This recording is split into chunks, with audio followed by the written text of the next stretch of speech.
So hello friends, welcome to my channel, welcome to my another video.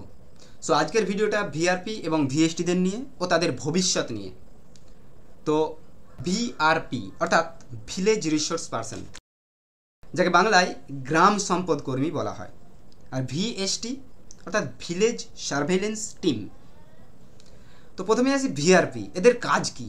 এদের মূলত কাজ হলো সোশ্যাল অডিট এবং যারা সুবিধাভোগীদের সঙ্গে কথা বলা, যে প্রকল্প অনুযায়ী তারা পরিষেবা পাচ্ছেন কিনা সেটা নিশ্চিতকরণ করা। যদি কোথাও দুর্নীতি বা অনিয়ম হয়ে থাকে তার রিপোর্ট তৈরি করা, আর সেই রিপোর্টগুলো ঊর্ধ্বতন কর্তৃপক্ষ তাদেরকে জানানো এবং গ্রামবাসীদের তাদের অধিকার ও সুবিধা সম্পর্কে জানানো। এবার আসছি এদের নিয়োগ করে কে। ভিআরপিদের নিয়োগ করে কে? ভিআরপিদের নিয়োগ করে পশ্চিমবঙ্গ রাজ্য সরকারের পঞ্চায়েত ও গ্রাম উন্নয়ন দপ্তর, এবং এদের সাথেই থাকেন সোশ্যাল অডিট ইউনিট বা SAU। এদের যোগ্যতা কী লাগে? শিক্ষাগত যোগ্যতা না, এদেরকে স্থানীয় বাসিন্দা হতে হবে এবং মাধ্যমিক পাস হতে হবে, এবং এদেরকে একটা প্রশিক্ষণ বা ট্রেনিং দেওয়া হবে, সেই ট্রেনিংয়ে এদেরকে পাস হতে হবে। এবার বলে রাখি, এই ভিআরপিদের কাজ কিন্তু বছরে একবার, সোশ্যাল অডিট একবার হয় বছরে, এবং তাদেরকে একটা গ্রাম পঞ্চায়েত উল্লেখ করে দেওয়া হয় যে এই পঞ্চায়েতে গিয়ে আপনার অডিট করতে হবে, সোশ্যাল অডিট করতে হবে, তার দরুন তাদেরকে স্যালারি দেওয়া হবে। এরপর আসি ভিএসটি, যাদের অর্থ ভিলেজ সার্ভেলেন্স টিম। এদের কাজ কি না, এদের প্রধান লক্ষ্যই হলো ম্যালেরিয়া, ডেঙ্গু, নানা রকম পতঙ্গবাহিত যেসব রোগ আছে সেগুলো প্রতিরোধ করা, রোগ নির্ণয় ও চিকিৎসার জন্য স্বাস্থ্যকেন্দ্র থেকে পরামর্শ দেওয়া, এবং যেসব স্কুল, পঞ্চায়েত ও নানান রকম সংস্থা আছে তাদেরকে অ্যাওয়ারনেস দেয়া, কিসের না, এইসব পতঙ্গবাহিত রোগ যেমন ডেঙ্গু, ম্যালেরিয়া, চিকেনগুনিয়া এইসব নিয়ে তাদেরকে অ্যাওয়ারনেস দেয়া। তো এদের নিয়োগ কারা করে থাকেন? তো এদের নিয়োগ করে থাকেন ব্লকের পঞ্চায়েত সমিতি ও বিডিও সাহেব, জয়েন্ট বিডিও সাহেব। এদের যোগ্যতা অনুযায়ী এদের নিয়োগ করা হয়, যা পশ্চিমবঙ্গের ভিভিডিসিপির স্বাস্থ্য ও পরিবার কল্যাণ দপ্তর দ্বারা পরিচালিত হয়। বর্তমানে ভিভিডিসিপির আন্ডারে ভিএসটি, ভিসিটি এবং ভিআরপিকে যোগ করা হয়েছে। ভিএসটিদেরকে বাড়ি টু বাড়ি সার্ভে করতে হয়, হাউস টু হাউস সার্ভে করতে হয়। 40টা করে বাড়ি সার্ভের নিয়ম করা হয়েছে, তারা বাড়িতে সার্ভে করে। আর ভিসিটিরা করেন স্প্রে করে, যেখানে আবর্জনা ময়লা আছে সেই সব জায়গাতে স্প্রে করানো হয়, ভিসিটিদের কাজ। বর্তমানে এই ভিআরপি, ভিএসটি এদেরকে একই ছাদের তলায় আনা হয়েছে, কি না, তাদেরকে ভিভিডিসিপি কর্মী বা ভিভিডি কর্মী হিসাবে যোগ করা হয়েছে। যেহেতু ভিআরপিরা বছরে একবার সোশ্যাল অডিট পান, সেই জন্য তারা সারা বছর বিনা পারিশ্রমিক ও বিনা কার্যে থাকেন, তাই তাদেরকে, এই ভিআরপিদেরকে ভিভিডিসিপি প্রকল্পের সাথে যুক্ত করা হয়েছে। তো এরা এক্সট্রা কাজ হিসাবে শুধু ভিআরপিদের সোশ্যাল অডিট কাজ করানো হয়, শুধু সোশ্যাল অডিট এরা এক্সট্রা কাজ হিসাবে করা হয়, কিন্তু বাড়ি যে বাকি সব যে ভিএসটিদের কাজ থাকে সেই কাজের মতন তাদেরকেও সেই কাজ করতে হয়। সেই ধরুন তারাও এই ভিএসটিদের মতনই 5250 টাকা স্যালারি পান। এবার আসছি মেন টপিক, এদের ভবিষ্যৎ কী? ভিআরপি এবং ভিএসটি এবং ভিসিটি এদের ভবিষ্যৎটা কী না, এদের মেন কর্তৃপক্ষ তিনি হলেন ব্লক কর্তৃপক্ষ। এদের যাবতীয় পেন্ডিং কাজ, ব্লকে যাবতীয় পেন্ডিং কাজ যেগুলো থাকে, যেগুলো গ্রাম পঞ্চায়েতের জিআরএস কিংবা যেসব গ্রাম পঞ্চায়েত কর্মী আছেন, গ্রুপ সি, গ্রুপ ডি পদের আধিকারিক যারা আছেন তাদের করার দরকার, সেগুলো কি করে না, ভিভিডি কর্মীদেরকে দিয়ে করানো হয়। কোনো বাড়ির সার্ভে কিংবা আবাস যোজনা কিংবা ওল্ড এজ পেনশন এইসবের কাজ কি করায় না, এই ভিভিডিদেরকে দিয়ে করানো হয়। কেউ বাধাও দেয় না যে করব না, কিসের জন্য করব, কোনো প্রতিবাদ নেই। উপরন্তু এই যে এক্সট্রা কাজগুলো করা হয় ভিভিডিরা করে থাকেন, তার দরুন কোনো পারিশ্রমিক তারা পান না। এই ভিভিডি কর্মীদেরকে কি করতে হয় না, এই যে অ্যাপসের মাধ্যমে এদেরকে 40টা করে সার্ভে করতে হয়। 40টা করে সার্ভে করার পর জিপি থেকে ফোন করে বলে দিল যে আপনারা পঞ্চায়েতে এক্ষুনি আসুন, আপনাদের ওল্ড এজের ফর্ম তুলতে হবে। এটা কিন্তু ভিভিডিদের কাজ নয়, পঞ্চায়েতের কোনো কর্মীর কাজ।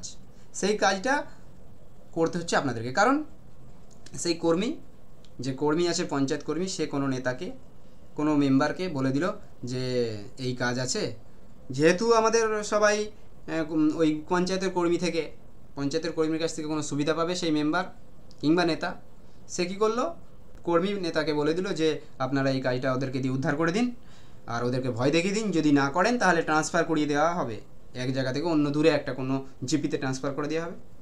যেহেতু আমাদের ব্লক কর্তৃপক্ষ এই নেতা নেত্রীদের দ্বারাই চালিত হন, ওদের কথা শুনতে বাধ্য, নেতা নেত্রীদের কথা ব্লক কর্তৃপক্ষ শুনতে বাধ্য। আমার কথা একটাই, যে আপনারা তো কখনো বলেননি যে কাজ করবেন না, আপনারা কখনোই বলেননি যে কাজ করব না, কিন্তু কাজ যে করছেন সেই কাজের দরুন যে পারিশ্রমিক, সেই পারিশ্রমিকটা ব্লক কর্তৃপক্ষ হোক কিংবা জিপি কর্তৃপক্ষ যার কাজটা করে দিচ্ছেন, কোনো জিআরএসের কাজ ছিল সেই কাজটা আপনি করে দিচ্ছেন, ভিভিডি কর্মী করে দিচ্ছেন, সেই কাজের দরুন তো কিছু পারিশ্রমিক পাওয়ার কথা, সেটা দিচ্ছেন না।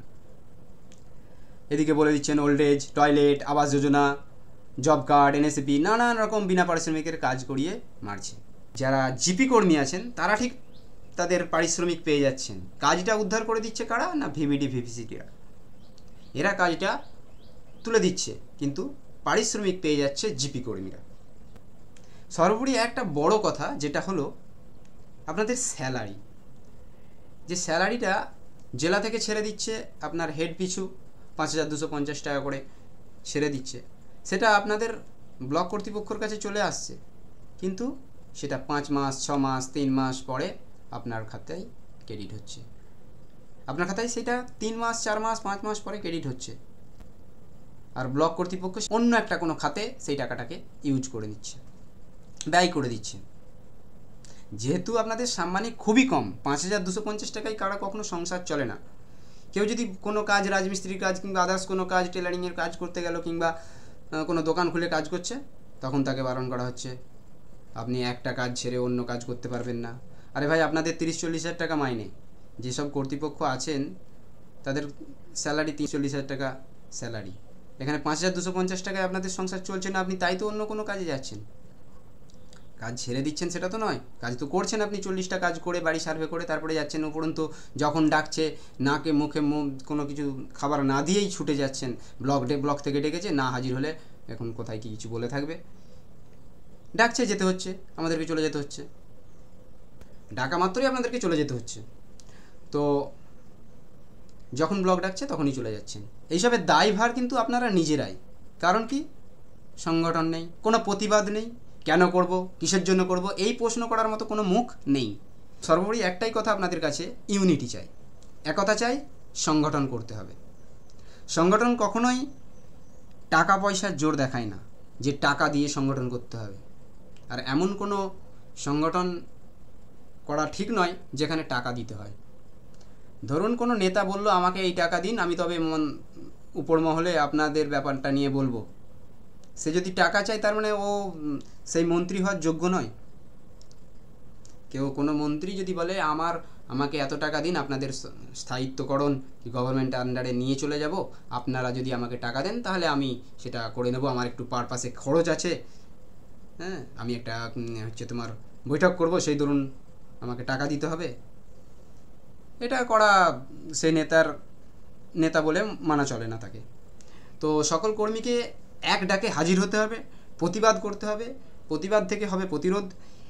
অনেকেই আপনাদের মধ্যে থাকবেন এমন যারা না না না না করতে থাকবে, না আমি এটা করব না, যে আমার যদি কিছু হয়ে যায়, হ্যাঁ আমাকে যদি লাঠি নিয়ে মারে, এরকম নানান রকম নেগেটিভ চিন্তাভাবনা যাদের আছে তাদেরকে বাদ দিয়ে দিন, তাদের কথায় কান দেবেন না, সকলে মিলে এগিয়ে যান, দেখবেন সফল হবেন।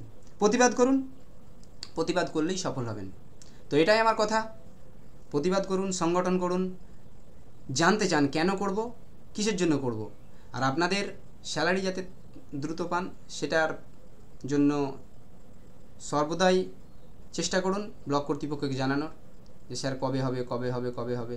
তারও উপরে যদি কারোর সাথে আপনাদের সংগঠন না হলেও আপনাদের যদি তারও উপরে অন্য কোনো ব্যক্তিত্বের সাথে পরিচয় থাকে, দেখুন কঠোর হলে হবে না, নিজেদেরকে সহজ হতে হবে, মিশুকে হতে হবে, মিশুকে হয়ে তবে কাজ উদ্ধার করতে হবে। কাজ এক লাফে হয়ে যায় না, প্রত্যেককে স্টেপ স্টেপ স্টেপ করে এগিয়ে যেতে হয়। তো এই ছিল আজকের ভিডিও, সকলে ভালো থাকবেন, সুস্থ থাকবেন আর দেখতে থাকবেন স্পষ্টবাদী। Thank you.